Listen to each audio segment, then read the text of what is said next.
ప్రస్తుత పరిస్థితుల్లో భారతదేశమే కాదు ప్రపంచం యావత్తు 90% మంది లాక్డౌన్లో ఉన్నారు. మన భారతదేశం విషయానికి వస్తే కనుక ప్రస్తుతం మనకున్న అన్ని రాష్ట్రాల్లో లాక్డౌన్ను పాటించడం జరుగుతుంది. ఇలాంటి లాక్డౌన్లో ప్రభుత్వాలు ఏం చెప్తున్నాయంటే, ఇటు మీడియా కానీ ప్రభుత్వాలు ఏం చెప్తున్నాయంటే, ప్రతి ఒక్కరూ ఇంట్లో ఉండండి, బయటికి రాకండి అనే విషయాన్ని దీని ద్వారా మనము ఈ కరోనా వైరస్ని వ్యాప్తి చేయకుండా అరికట్టడానికి మనం దోహదపడాలని ప్రభుత్వాలు, రాష్ట్ర ప్రభుత్వం కానీ కేంద్ర ప్రభుత్వం కానీ మనకి చెప్తున్నాయి. ఇలాంటి సమయంలో ఇప్పటికీ 10 రోజులు అయిపోయింది లాక్డౌన్లో. ఈ లాక్డౌన్లో ఇంట్లో ఉండి ప్రజలు ఏ విధంగా వ్యవహరిస్తున్నారు మనం చూస్తూనే ఉన్నాం. టీవీలో కొందరు చిన్నపిల్లలు కానివ్వండి, గృహిణులు కానివ్వండి, మనుషులు కానివ్వండి, వాళ్ళ మధ్య వాళ్ళ మానసిక పరిపక్వత ఎలా ఉంది అనే విషయంపై ప్రస్తుతం దృష్టిని చేపడదాం. ప్రస్తుతం మనము మేజర్ సిస్టర్ గారి సాన్నిధ్యంలో ఉన్నాం. మనము ఆయన భారతదేశ సైన్యానికి విశిష్ట సేవలు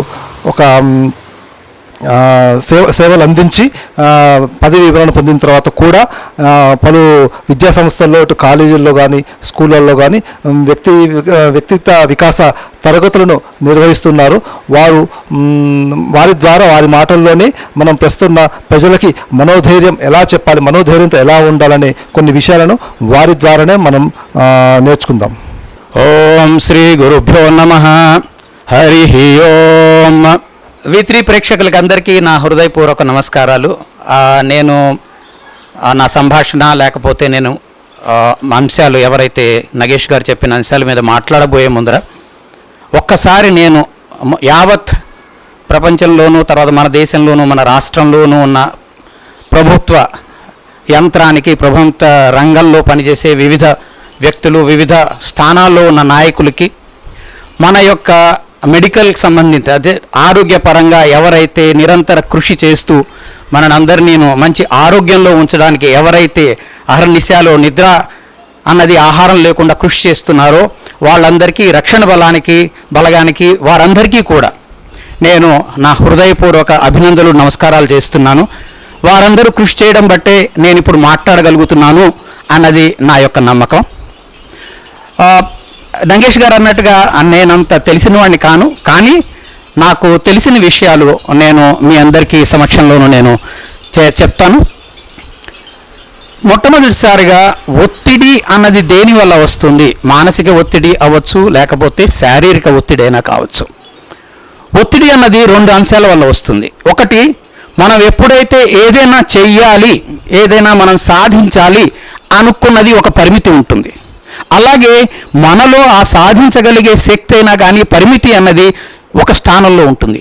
ఎప్పుడైతే ఈ 2 స్థానాలకి ఎక్కువ అంతరం ఉంటుందో అప్పుడు మనకి ఒత్తిడి అన్నది వస్తుంది. అలాగే ఇప్పుడు ప్రస్తుతం ఉన్న పరిస్థితుల్లో అందరూ కూడా మానసిక ఒత్తిడి గురించి మాట్లాడుతున్నారు.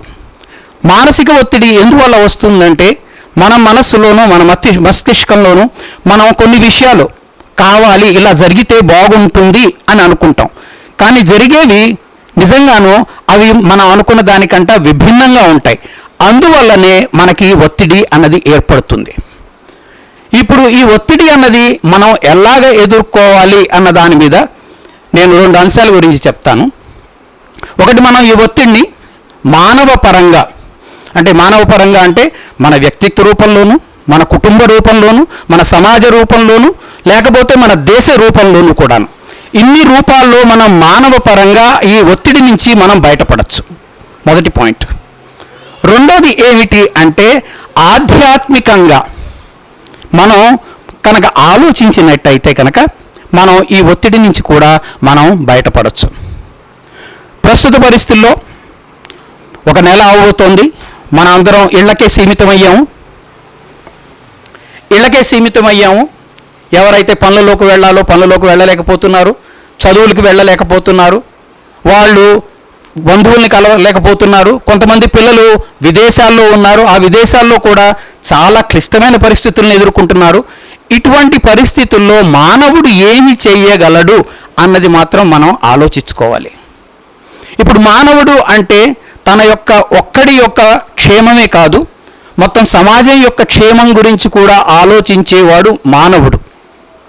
అయితే మనం ఎప్పుడైతే మన యొక్క పరిమితిలోంచి, మన యొక్క పరిధిలోంచి బయటికి ఎదిగి సమాజం యొక్క మంచి కావాలి, లోక కళ్యాణం కావాలి అని ఎప్పుడైతే అనుకుంటామో, మనము ప్రభుత్వం పెట్టిన ఆంక్షలైనా కానీ, పాలసీస్ అయినా కానీ, లిమిటేషన్స్ అయినా కానీ, ఇంట్లో 24 గంటలు కూర్చోవలసి వచ్చినా కూడా, ఎటువంటి ఇబ్బందులని మనం ఎదుర్కొంటున్నా కూడా, మన ఎదట ఒక లక్ష్యం మనమే కనుక పెట్టుకున్నామంటే ఇది సమాజం కోసం మంచిది, ఇది లోక కళ్యాణం గురించి మంచిది, నేను కూడా ఇందులో ఒక భాగం.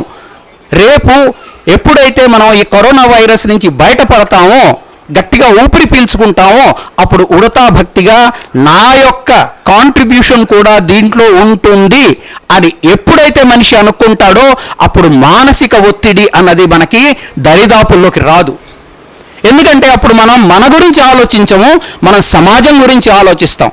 ఎటువంటి క్లిష్ట పరిస్థితినైనా కూడా మనం ధైర్యంగా ఎదుర్కొంటాం.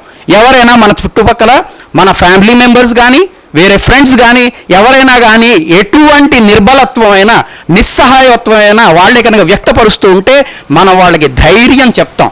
లేదు, ఇది అందరికీ మంచిదే, మనం ఇవన్నీ ఫాలో అవ్వాలి, నిబంధనలన్నీ మనం గట్టిగా పాటించాలి. అలా పాటించినట్టయితే మనకి మంచి రోజు ఎదురు ఉంది అని ఎప్పుడైతే మనం అనుకుంటామో, అప్పటికప్పుడు మనలో ఉన్న శక్తి పెరుగుతుంది. నేను ఒత్తిడి అన్నది ఎందువల్ల వస్తుంది అని ముందరే చెప్పాను. మనలో ఉన్న శక్తికి, మనం సాధించాలనుకున్న దానికి ఎప్పుడైతే అంతరం ఉంటుందో అప్పుడే ఒత్తిడి వస్తుంది మన మీద. కానీ ఎప్పుడైతే మనం పెంచుకుంటూ పోతామో, మనలో ఉన్న శక్తిని మనం ఎప్పుడైతే పెంచుకుంటూ పోతామో, అప్పుడు ఈ ఒత్తిడి అన్నది దరిదాపుకి చేరదు. సో మొట్టమొదటి సూత్రం, ఈ ఒత్తిడి నుంచి బయటపడాలి అంటే కనుక మనకి ఒక బిగ్ పిక్చర్, అంటే మనం ఒక పెద్ద ధ్యేయాన్ని ఎదుర్కొండా పెట్టుకుని ఈ మహమ్మారి నుంచి ప్రపంచం ఎలా బయటికి రావాలి, దాంట్లో నా యొక్క యోగదానం ఏముంది, కాంట్రిబ్యూషన్ ఏముంది, నేను ఏమి చెయ్యగలను అన్నది ఫస్ట్ పాయింట్. ఎప్పుడైతే మన మనస్సు పూర్తిగా దృక్కోణం అంటాం, దాన్ని యాటిట్యూడ్ అంటాం, ఎప్పుడైతే మనం దాన్ని మార్చుకుంటామో అప్పుడు పూర్తిగా మనం ఉత్తేజవంతం చేసుకుంటాం. అదొకటి. రెండోది, చాలామందికి ఈ చేతిలో చాలా సమయం ఉంది, ఈ సమయం ఏం చేయాలి అని అనుకుంటూ ఉంటాం. సమయం లేనప్పుడు మనం బాధపడుతూ ఉంటాం, నా దగ్గర సమయం లేదు, నా ఫ్యామిలీ మెంబర్స్ తోటి కూర్చుందుకు లేదు, నేను సంగీతం నేర్చుకోవాలి, లేకపోతే నేను పెయింటింగ్ చేయాలి, నేను పోయట్రీ రాయాలి, నేను కథలు రాయాలి, నా పిల్లలతోటి నేను ఆడుకోవాలి, క్యారమ్స్ ఆడుకోవాలి, చెస్ ఆడుకోవాలి, పాటలు పాడుకోవాలి అని అనుకుంటూ ఉంటాం. కానీ ఎప్పుడైతే ఈ సమయం మన చేతిలోకి వస్తుందో మనం అనుకుంటాం, ఎందుకు ఇంత టైం వచ్చింది నా చేతిలోను అని.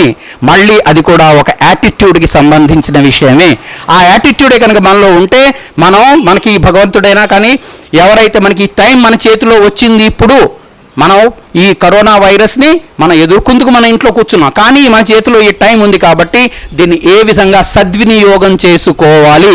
నలుగురితో మంచి మాటలు చెప్దాం, పిల్లలకి మంచి మాటలు నేర్పిద్దాం, లేకపోతే దూరంగా ఉన్న స్నేహితులైనా బంధువులైనా వాళ్ళతో ఫోన్లు మాట్లాడదాం, పెద్దవాళ్ళు ఎవరైనా ఉన్నారంటే వాళ్ళకి మనం ధైర్యం చెప్దాం.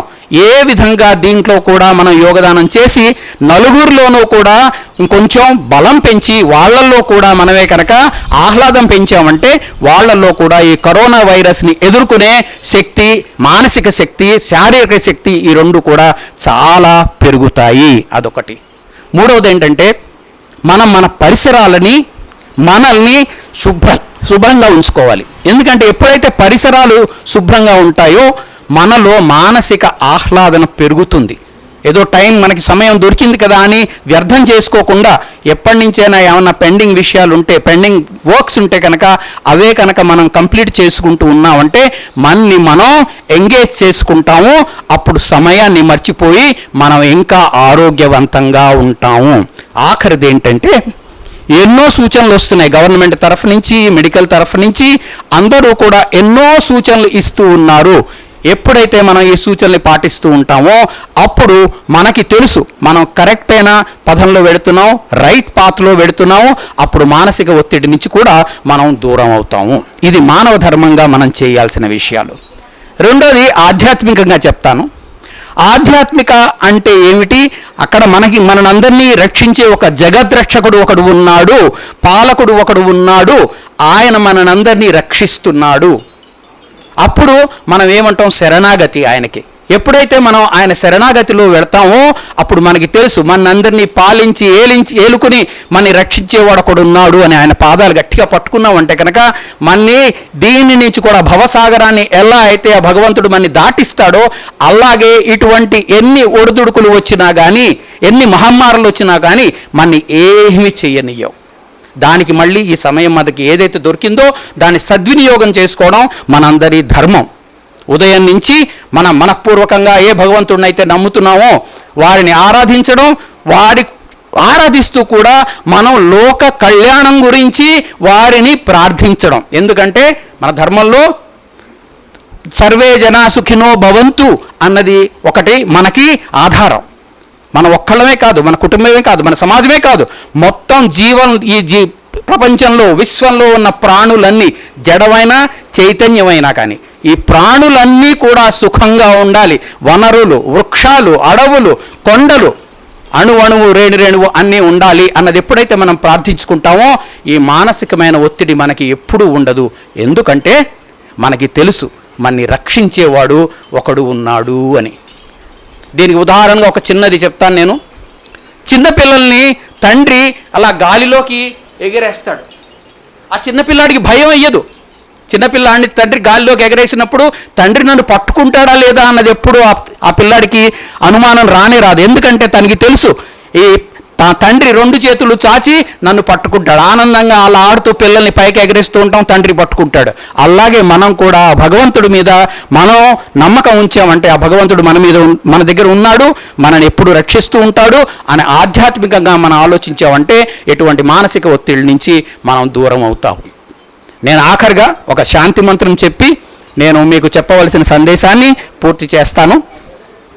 సహనావతు సహనౌ భునక్తు సహ వీర్యం కరవావహై తేజస్వినావధీతమస్తు మా విద్విషావహై.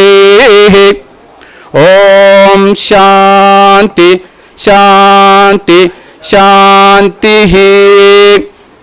సర్వే జనా సుఖినో భవంతు. నేను ఈ V3 న్యూస్ ఛానల్ ద్వారా సమస్త భారత ప్రజలకి, మన రాష్ట్ర ప్రజలకి, సమాజానికి, మనలో కలిసి ఉన్న బంధుమిత్రులు అందరికీ కూడా చెప్పదలసినది ఏమిటంటే, నా మనస్సుకి తోచింది నేను చెప్పదలుచుకున్నది ఏమిటంటే, ఇప్పటిదాకా మనందరం కూడా మన ప్రభుత్వం మన హితవు కోరి ఏవైతే పాలసీస్, ఏవైతే నిబంధనలు, ఏవైతే మనకి బాగా ఉంటుంది అని ఏమైతే ప్రణాళికలు వాళ్ళ యొక్క పాలసీస్ మనకి చెప్పారో మనం పాటిస్తూ ఉన్నాం. ఆ పాటించడం వల్ల మనకి ఎటువంటి మంచి జరిగింది అన్నది కూడా మనందరం గ్రహిస్తున్నాం. ఎందుకంటే ప్రపంచవ్యాప్తంగా ఉన్న అగ్రరాజ్యాలు కూడా అవి ఈ కరోనా వైరస్ నుంచి దాడికి తట్టుకోలేకపోతున్నాయి. వాళ్ళల్లో ఎవరైతే బాధితులు ఉన్నారో వాళ్ళ నంబర్స్ చాలా ఎక్కువగా ఉన్నాయి. మన దగ్గర ఇది కంట్రోల్లో ఉంది, నియంత్రణలో ఉంది అంటే దీనికి కారణం ప్రజల యొక్క సహకారం, ప్రజల యొక్క క్రమశిక్షణ, గవర్నమెంట్ యొక్క దృఢ నిశ్చయం, రక్షణ బలంగా యొక్క వాళ్ళందరూ కూడా అహర్నిశాలు పనిచేయడం, అలాగే మన మెడికల్ స్టాఫ్, ఆరోగ్య శాఖ బృందం అంతా పనిచేయడం అన్నీ ఉన్నాయి. నేను ఇప్పుడు మీ అందరికీ, మనందరికీ, నేను కూడా దాంట్లో ఉన్నాను, చేసే విజ్ఞప్తి ఏమిటి అంటే, ఇంకా రానున్న రోజుల్లో కూడా దీనికంట ఇంకా గట్టి దృఢ నిశ్చయంతో, ఇంకా మనం క్రమశిక్షణతోటి ఈ నియమాలన్నీ పాటించి మనందరం ఇంటికే పరిమితమై సోషల్ డిస్టెన్సింగ్ పాటించి, మనకి టీవీల్లోనూ మెడికల్ బృందం ద్వారా వారు చెప్పే ఏమైతే మనం సూచనలైనా కానీ జాగ్రత్తలైనా కానీ తీసుకోవాలి అని చెప్తున్నారో అవన్నీ కనుక మనం చక్కగా పాటించాము అంటే మనం ఈ మహమ్మారిని ఎదుర్కొని మనం దాని మీద జయం సాధిస్తాము అన్న దృఢ నిశ్చయం, సంకల్పం, తర్వాత నాకు పూర్తి నమ్మకం కూడా ఉన్నాయి. అందరూ కూడా ఈ విధంగానే ఆలోచించి, ఈ విధంగానే చేసి మన భారతదేశాన్ని, మన తెలంగాణ రాష్ట్రాన్ని, యావత్ విశ్వంలో ఉన్న ప్రజానీకానికి కూడా మేలు చేయాలి అని నా యొక్క విన్నపం. సర్వే జన సుఖినో భవంతు.